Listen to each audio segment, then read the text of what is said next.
Welcome back to Great Train Journeys of Australia. Last week you saw our work get cut short on Salonika when we had to rip back up to Gladstone to sort out Brew Pig for Cyclone Alfred. Thanks to Pat for offering this paid work to us so that we can pay for the much needed haul out and antifoul of Brew Pig before we steam north. Dame has 2 more days down in Bundaberg with Pat, then he's back up and we're preparing to haul out for our antifoul. At the front end of the engine room, Pat sort of has this electrical area. So basically he's got his new inverter set up here.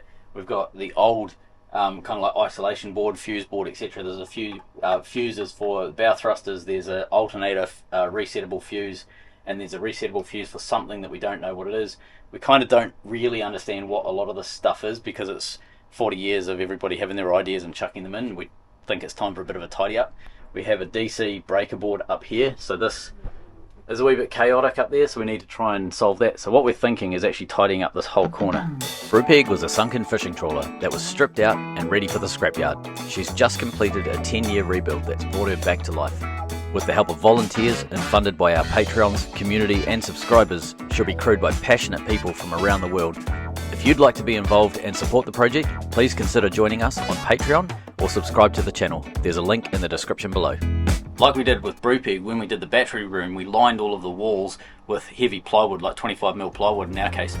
Look at that, resplendent in white. So, that stinks like you would not believe. This is the most smelliest paint in the history of the world. And what that allowed us to do is to screw all of the fittings to the walls. It just makes mounting everything so much easier than trying to like randomly bolt stuff to metal. You put a big plywood plate up there and then you've got a really easy surface to mount to.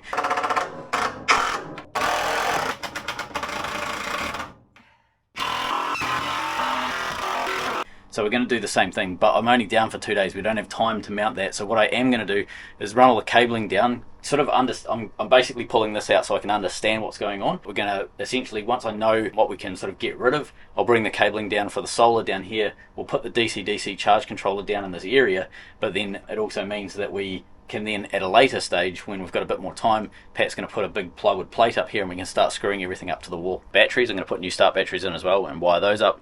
So I'll have everything running so the solar is constantly charging the start batteries and the start batteries are hooked to the starter motor. Let's start by getting the solar down to here. There's too much stuff going on to be able to try and tee into the old system.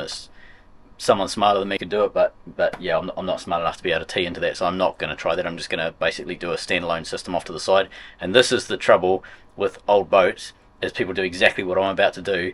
They add a system in that's sort of beside the other systems, and then you end up with 15 different systems on a boat. And it's always a challenge when you buy like a 40-year-old boat or whatever, is that's exactly what the wiring looks like. It's so common to have that. Brew Pig was different. We got to kind of start from a clean slate.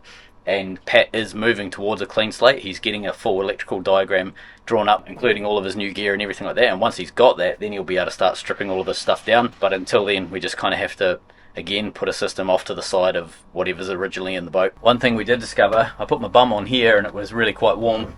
So in here are the lead acid batteries from the old house bank. There's 4 in here and 4 in here. They're 6-volt cells. It's 2 24-volt batteries essentially, so there's 4 linked together to make 24 volts times 2. These ones about a week ago died. They got really warm, and Pat disconnected them because something's happened to one of the cells in there. It's failed. These are 8 years old. They're pretty old lead acid, so it's about time that happened anyway. Put my bum on this one when I came down this morning, and this one was stinking hot. So this has done exactly the same thing as this one did a week ago. So the boat no longer has any house bank because of this. So that's sort of what's brought forward this wiring urgency. Okay, this box has now been sort of gutted a wee bit from behind. I thought we would be able to ignore that, but we can't. So our starter motor comes up to this isolator over here. We've now basically stripped out all of that cable. It goes all the way along the back, around the back of the engine room, came down under the engine and across to the starter. What we've done over here is strip those cables out, free them up. I've zip tied them down here, coiled them up. They're going to come up and over. Our new battery box is going to be mounted in here, and that's going to be a miles shorter run, 4 times shorter than what it was. We don't need to buy any more cable. This cable's perfectly good on the inside. Alternator cable was also in really good condition, so we're going to reuse all of that. The batteries did not cool down even after disconnecting the both ends, so they're obviously transferring their energy between each other. So I've just undone all of the connectors between them, so hopefully they'll calm down and we can take those out of the boat. We're going to scrap all of those batteries and take them to the scrappy tomorrow. You can hear I'm puffing. I've been running around the engine room. The job right now is basically finishing off that yellow frame there so that we can sit our batteries in the box that Pat made for the start batteries. So we'll get that down, and also That blue battery there is for the genset just there, so we're going to make an area for all of the batteries to sit there. While I was in Bundy, I needed to find some stainless for some pulleys we needed for the wing winches. So we went to the scrappy and we found a heap of stuff, as we normally do down here. But what we came away with was quite a big plate of 10mm stainless. So it's got a bit of a bend in it. It's been used as a cook plate or something like that, but that's going to be perfect for the cheeks of our new pulleys. And then back into Bunnings, where lowest prices are just the beginning. Bunnings Warehouse. Parts acquired. We need to get the solar wired up. So we've got this 12 position DIN rail breaker board. We're going to be mounting that just around the corner here in the little entranceway to the engine room over here. So our cables are going to come down from the roof up here somewhere, wherever that is, and then go down and go in sideways so that they can be mounted into that board. So I'm going to be mounting that. Pat is working on getting the cables up top. We've just had a wiring lesson. So we'll do two things. One is when we're ready with the length, we'll cut both of these cables and then join with this butt connector here. That's resin infused heat shrink. So that'll then find a mechanical bind on both the insulation there and then the crimping on the conductor inside. And then over that, and we must always remember to put it on before we start this, we'll cut about that much of this much thicker heat shrink, and then that'll encapsulate the whole lot. So we've really got then two water barriers. Thank you, Duncan. So that was basically using this type of arrangement here. So we're not going to be using these connectors. We don't want to use the MC4 connectors. We cut those off and we end up putting a heat shrink crimp, and then we put heat shrink over top of the heat shrink crimp. So we end up with a mechanical and two glued layers holding this together. That's a really decent seal. That's not going to break. It's strong as, and we don't have to rely on O-rings. These things are pretty good, but there's always a chance the O-ring can fail and then your connectors start to basically not be very good. This one here is very, very unlikely that they break down. So that's how we're doing the hard wiring of the solar panels to our supply cable. Okay, so our solar breaker panel has been mounted. So we don't have the breakers yet. We're still waiting for them to arrive, but that's where it's going to live. So this is basically the access into the engine room. So you've got this watertight door just here. You've got up here at the very top. We're going to bring our cables, two of them positive, well, so 4 positive, 4 negative. So 2 sets of cables that come out here and they'll go vertical to the roof. That becomes our drip trap, essentially allowing any water that does come through the top to drip off the cables before it goes through here, through a couple more cable glands, and then into this box. And they're going to bring a single big red and a big black down. We'll actually pin it down to that back corner, but it'll go down into the engine room where we can feed it into our MPPT charger. So I quickly knocked up a steel frame. I'm going to cut out a piece of plywood that fits in that, and then that box can sit on top of the plywood, and that battery in a plastic container for it. It has a specific battery box that's going to fit on this end. So all 3 start batteries for the genset and the main engine can be located back here. There we have ply cut, and so the box fits. Beautiful. Right, so 2 main engine start batteries, genset start battery over here. As promised, batteries. Time to get these wired in. So the start batteries are now wired in. Over the back there, we've got the genset battery. We've just run a temporary line, wherever it is, it goes over the roof. That is powering up the boat, the 24 volt system on the boat. However, the battery is sitting at 24.16 or something like that, like they've been sitting for a while. So we want to put them on charge. Pat, just behind me, is organising the charger that was on the old house bank. He's going to start charging up the new start batteries. They're wired up to be able to start the engine. The alternator should also charge them as well. So, and there's all circuit protection for both of those things. I agree. Yeah, it's been quite warm in here if you can't really already see that. We finished up with Pat pretending what it's going to be like. Practicing what it's going to be like. We ripped out the old start bank. This is the old start bank. I don't know how heavy it is. Quite heavy. They're probably 20-30 kgs each one of these, I guess, times 8. The inside. Actually, I'll give you a little quick tour. So this is Salonika. So from here forward is all accommodation. Basically, you've got a small anchor locker set up the front. You've basically got accommodation forward. From here back, you've got wheelhouse and galley and so on up the top. And down the bottom, you've got fuel tanks, and then behind that, you've got engine room. And then you've got the new cabin on the back here that he's just put on, and you can sort of see. So there's a gap between the 2 cabins, so you can front cabin, rear cabin. You can just make out that sort of door there. That's the entranceway into the engine room. And then if you go into this cabin, you can see the shower toilet area over there, and then a gap over here. Come over. There's your shower toilet area, and then we've got the washing machine and a tumble dryer that goes on top. So that's all going to be closed off. So that wall It'll be sealed off nicely with doors and everything once it's finished. And then we've got sliding doors at the back here that open the whole cabin up. You can see the floor has got these beams going across, so that's going to be raised. So it's a flat floor with boards and everything done shortly. In the engine room, we've got quite a bit of... Actually, let's do a quick walk through here. It's a pigsty because we've been working like crazy for the last couple of days. So we've got the wheelhouse area up here. We've got the galley area over here. The forward accommodation that I mentioned. Down here. So you got my bunk up the top, Pat's bunk down the bottom there, and then around the corner you've got our toilet just in there.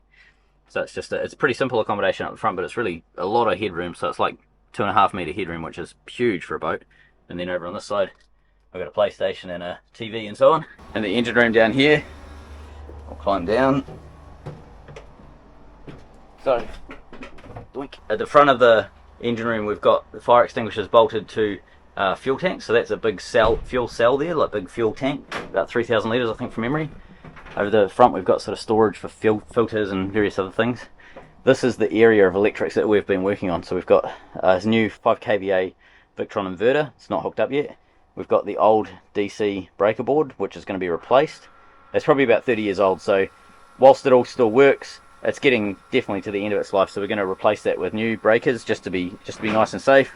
We've pretty much made this board redundant, so we don't need that board anymore. We've just got to take the fuses for the bow thruster and stern thruster off, put them on a new board. So that's the next lot of work, is we're going to put a board down here so that we can put new breakers on there and actually start really laying out things properly, rather than having this daggy old system here. Small black water holding tank, so this is for the toilet here. I think that's probably, I don't know, 120 litres or something like that, 100 litres. The old battery box, so this is where the old lead acids for the house bank used to live. They're now gone. We're going to be replacing with 2 lithiums, which has the same capacity as 8 lead acids that we've just pulled out.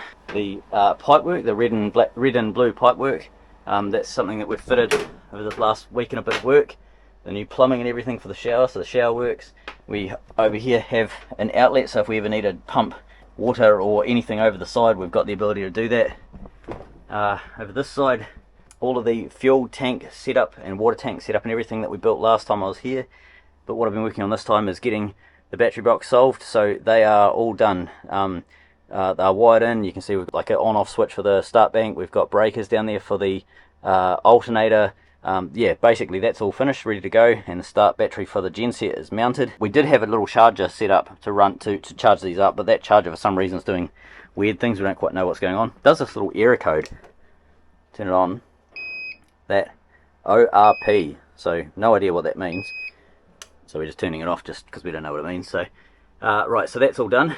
Time for a bit of a tools pack up, and then we're back up to Brew Pig. The client's just going through the contractor's invoice, freaking out for the 4th time this morning. So we're back to travelling north in the Great Wall.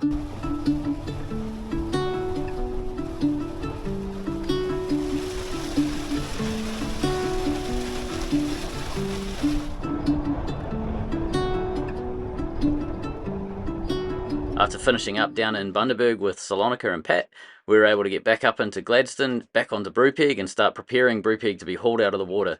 We had to do a bit of a stock up. Because of the cyclone, it cleaned out a lot of the supermarkets. There was not a lot of supply, so we were zooming around on our scooters, trying to avoid the rain. Just picked up the antifoul from the paint store in Gladstone. We were assuming that we were going to pay anywhere between $3,000 and $4,000 in total for the cheap antifoul, the hempel. We were going to not go with the expensive Sea Victor because, long story, even though it's not going to last as long, we thought hempel was better value for money for what we were trying to do. It's a long story. Anyway, we decided that we'd just talk to them and price up the Sea Victor to see if we could do it. She ended up giving us the Sea Victor, which is way better paint. It's more than 3 times longer lasting. So we ended up getting basically Sea Victor paint for the same price as the hempel, and prop speed, rollers, prop speed, tie coat, all of the different paints and equipment that we need and so on. We ended up spending $3,700 in total. So that was a huge reduction in price that we thought it was going to be. Now I'm just going to nip off to the yard, confirm timing for Saturday to pull the boat out on the tide. We're going to try and get there on Friday and tie up to their wharf so that we get under the lift up bridge. We're going to try and get there the day before. So I'm going to go down there now and confirm that. I've just picked up a new set of cable crimpers for the winch work that I'm doing. So yeah, basically while it's been pissing with rain, we've been timing it in the gaps to go and do stuff. So We got caught out this morning in the rain, but it's a bit of a clear patch at the moment. We get a bit done. Just getting organised, moving the boat tomorrow, and it's easier to get resupplied for stuff here for painting than at the yard because of the scooters. We're not allowed to go on 60 roads, we've got to go on paths, and if they don't have paths, we can't go on those roads. So from the yard, it's very hard to get the Bunnings, but where we are right now, from the commercial wharf in the Marina, in the basin, it's easy. So that's why we're doing that today. So we've got an organising day today, we got lots of stuff squared away yesterday, and we're moving the boat tomorrow. As is the process with Brew Pig, we scout ahead if we don't know an area or a situation. So we're heading up the little creek, the river, to see what the bridge is actually like and what we expect to find when we travel up there. I need to go and read that sign because I think they had the phone number of the bridge. Operator, by pulling the cable, the amber light confirms your request. So if we arrive at 9:30, we pull the thing, it'll be raised on the next hour. So that means 10 o'clock, I'm assuming. So pull the string to get it. So maybe we park over on one of the wharfs and we just zoom over in the dinghy, pull the string, go back and wait, and then as soon as we see them organising it, we... Probably a good idea. We wait in this one over here. Yeah, we just We've pull been it. on that one before, haven't we? Yeah. Yeah. All right, let's do that. That's assuming no one's on it. Yeah. Maybe we'd send the drone over in the morning and check. Yeah. Who's on it. The flip side, we could probably bloody go through it, like I am wondering. clearance-wise. We must be able to find the depth. Yeah, it'll be on the charts. Why don't we try and do that? Because it just... If we go through at low tide, we'll have the Yeah. most clearance. I think the wind will be up by then, fix Yeah. everything. We could go under that, surely. Yeah, I think so. Might have to just take the VHF aerial down. Yeah. That'd be handy if we could go through it. Yeah. I'll look at what the charts say the clearance is and then I'll measure the boat Yeah. just so we know. How far up do you want to go? Let's just go up to this thing here, turn around and come back. All right. It's a very Australian scene, isn't it? Yeah. Mangroves on the side.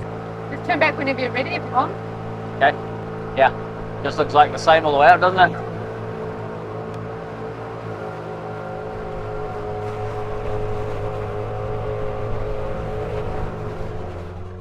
Nice breeze. Yeah, it's lovely, eh? This is Jess in her natural element. We need to stand on here for the camera. Yeah. If it's high enough, it would be above the waves. Yeah. Well, most of them. Depends who's driving. Yeah. It looks like there are piles on the concrete.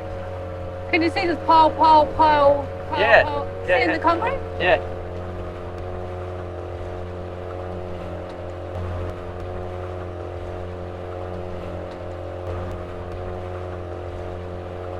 The swells are cool. Yeah. Bit of chop out there, eh? Yeah.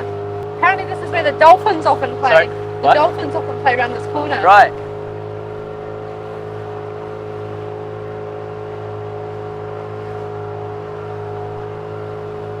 There is one. You see the dolphin? Oh, yeah, yeah.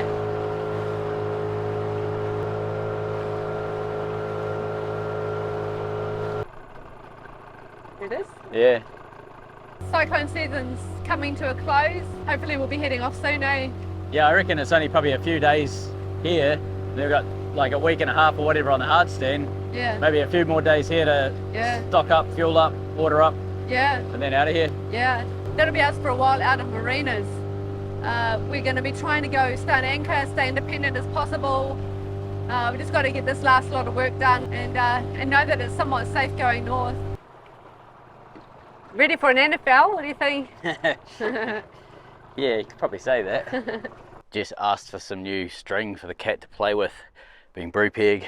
We'd pulled some out of the anchor locker, probably enough. What I need to do, we're about to head up the river and so obviously leave the fishing berth and everything, but the prevailing wind on the fishing berth where we are here is directly side on, which makes it a bit of a pain in the ass to get in and out of here because we've just got to pretty much drop the ropes and just gas it and get out of the hole, or else we end up hitting the piles on that side. So what I need to do is take these ropes off the front. You can see we've got a single line going over and it's basically noosed around the pole over there.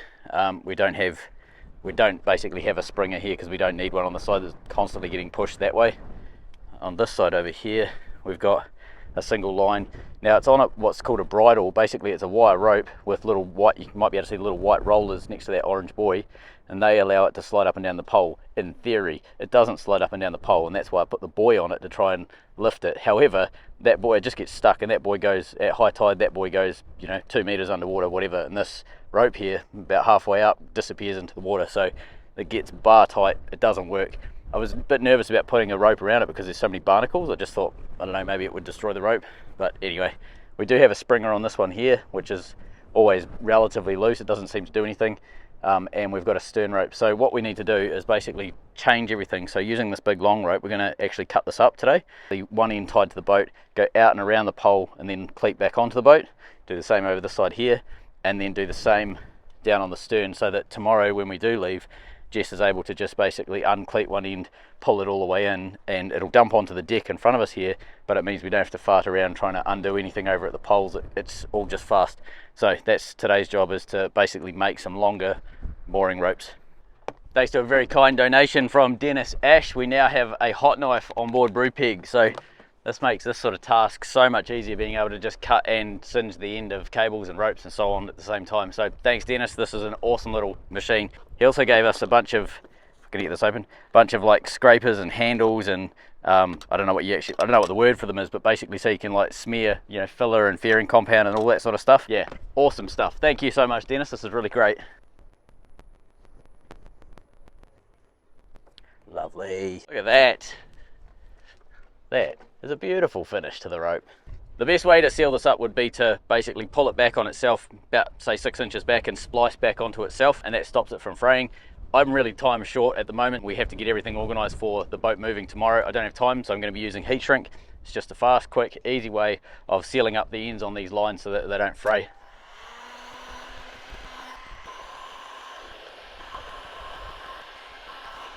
Done.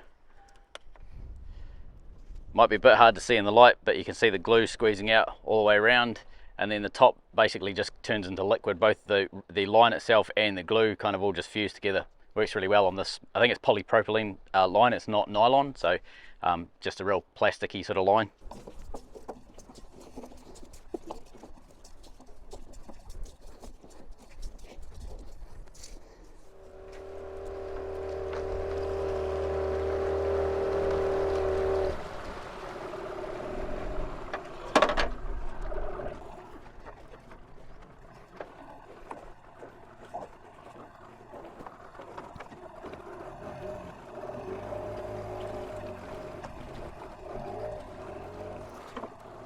Oh yeah, there we go. I think it's just stuck on the yeah, barnacles. barnacle.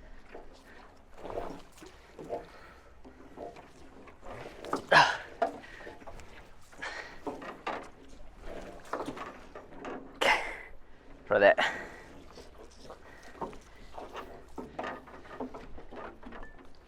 Can you reach that at all? Yep, got it. Okay, just pull as much back into the boat as you can. Okay, with Jess's help, we've got it cleated up here.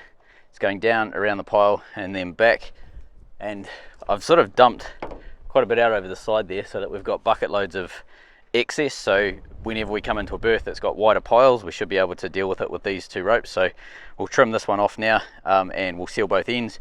We'll do exactly the same process on that tight one there to windward. Our starboard forward line is now looped around the pole, tied up, and just the end, the bitter end is just coiled up on that bollard. We've got this one here, which was our old line. We've just taken it off, untie that bowline, get rid of that. We don't need that out there at the moment. On this one, I've moved the coil. I've got it over the side in the drink over there. So I'll get in the dinghy, go around there, I'll pass it back up to Jess, and then we'll do exactly the same, and we'll get rid of this single line. So we've got our double line. Right, let's crack on and get it done.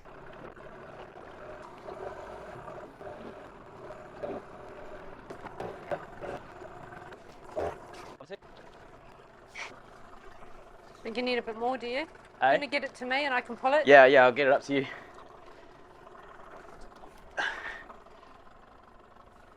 Lovely. Paul ended up with plenty of line back and forth with a nice big tie off and then quite a bit of a tail on the end of it. This one here, rather than cut it, I thought I'll just leave it really long. So we've got basically one exceptionally long mooring rope if we ever need it. And the anchor locker if we ever really needed it, we've got hundreds of meters of rope down there. So I don't think we're going to end up with a situation on Brew Pig where we have a mooring situation where we can't reach whatever it is we have to tie off. We've got bucket loads of rope. That was a deal we found maybe 5 years ago now. We found an auction for a whole pallet of, it was called Old Army rope, paid $150 for it, and it was I think 5 big 200-meter rolls of absolutely brand new 32mm nylons. We've got plenty of rope on Brew Pig if we ever need it. Hey, Lismore has just arrived back in harbour. That's the boat that was dredging behind Pat's boat a couple of weeks ago in Bundaberg. We keep hearing this noise of propellers and like dragging and all sorts of stuff underwater. Like when we're in the engine room, we could hear it reverberating through, so we poked our heads out of the boat. And this is what we saw. It's a tug-based bulldozer. Basically, they're dredging out the bottom of the Marina, and you can see they've got this big blade at the back. They back up to where they want. They dump this thing down. It's only sort of three meters deep, roughly where he is, approximately. You can see the back of the boat comes up, and then he gasses it, and essentially tows. It's probably like a 5 or 6 meter wide blade straight out into the channel. And then they have big dredges that come through in the channel and clean the channel out. So basically they're pulling all of the silt and everything that's underneath the marina. So they've obviously finished all of their dredging out of the marina over there. I've got another scooter in pieces. One of our briefs is to keep stuff running, so recycle and like basically repair stuff rather than throw it out and just buy new.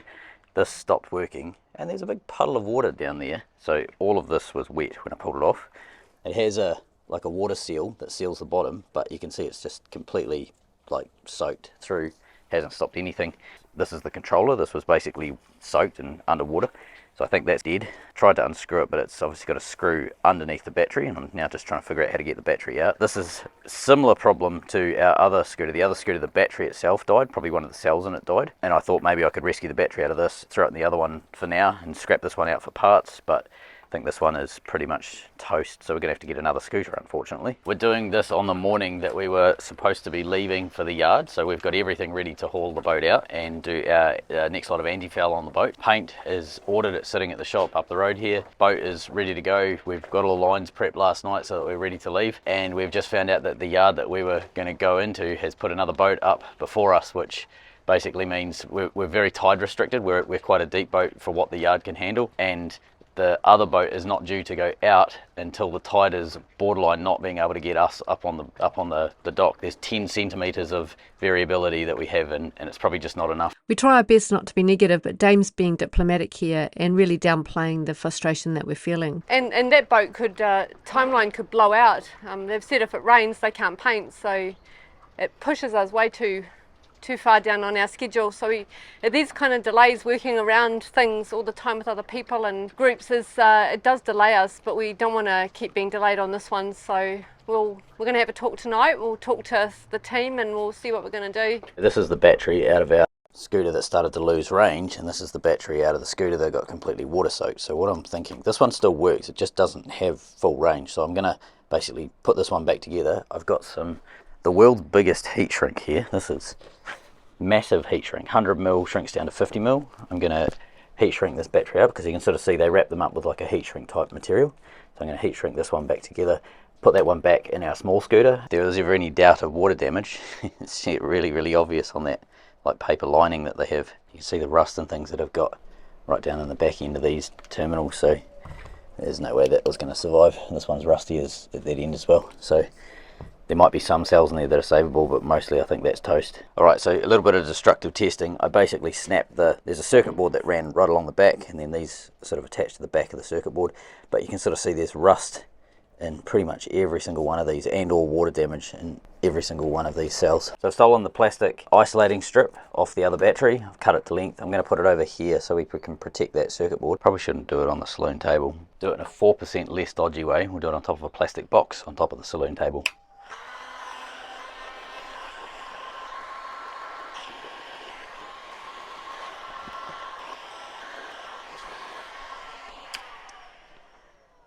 Well, that didn't work. The edge is obviously too sharp and it cut it. So, alright, plan B. Trying a totally different technique of going very slow and doing, you can see it's still not fully shrunk down yet, but just doing bits at a time. Seems to be working. Now's the moment of truth though, when I get to the bit that's sort of sharp corners.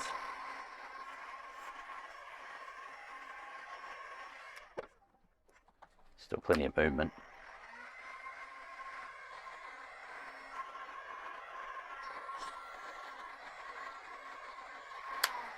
Just to clarify, this has nothing to do with waterproofing, so I'm not worried about the ends being exposed. This is simply to stop stuff going onto it and causing electrical shorts.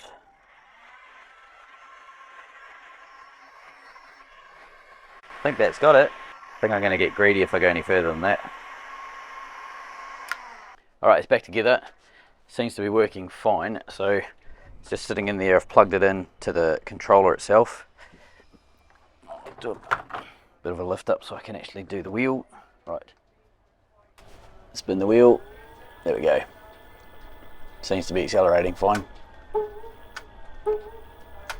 Alright, let's put this thing back together. I will order a new battery for this because there's nothing wrong with the scooter per se, but the battery, this battery is not very good. This is the one that came out of our other scooter that was losing range. So I will order a new battery, but one of the things I'm thinking of is the part of the problem, the reason the battery died is because water got into it, and this ridiculous little plastic base with its crappy rubber seal, whenever you tighten up the screws are probably, I don't know, 80mm apart, so 2.5 inches, something like that, roughly. I reckon this is bowing in between each screw, and you can kind of almost see, it's a wee bit hard, but you can kind of almost see down there it's bowing. So what I'm thinking is I'll just make an aluminium plate, thick aluminium plate that goes over that whole thing, and then just sticker it on and kind of bulletproof it. One last thing I'd like to fix is see all these little screws that hold this plastic cover on. Whenever you go on and off a curb, these basically take all of the brunt. They're the thing that stick out the lowest, so they get absolutely destroyed. You can see the scratches on the plastic. Well, the screws take all of that, and the plastic is actually secondary to taking that damage.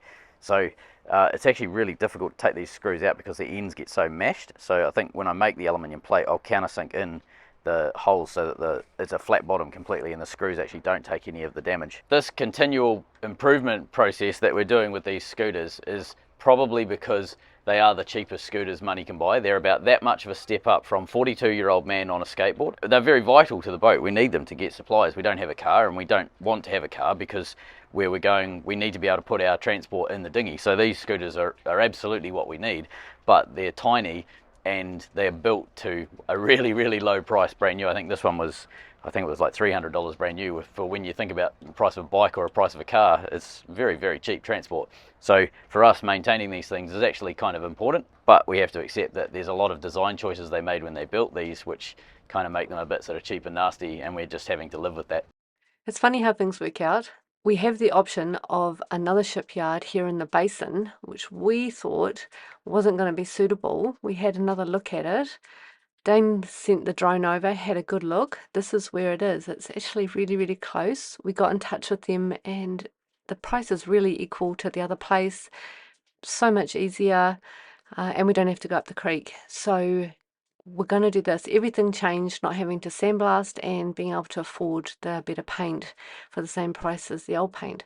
So we wanted to do a good job of the antifoul, and this is how we're going to do it. This is the commercial end of the basin. So much better for Brew Pig, being an ex-commercial boat.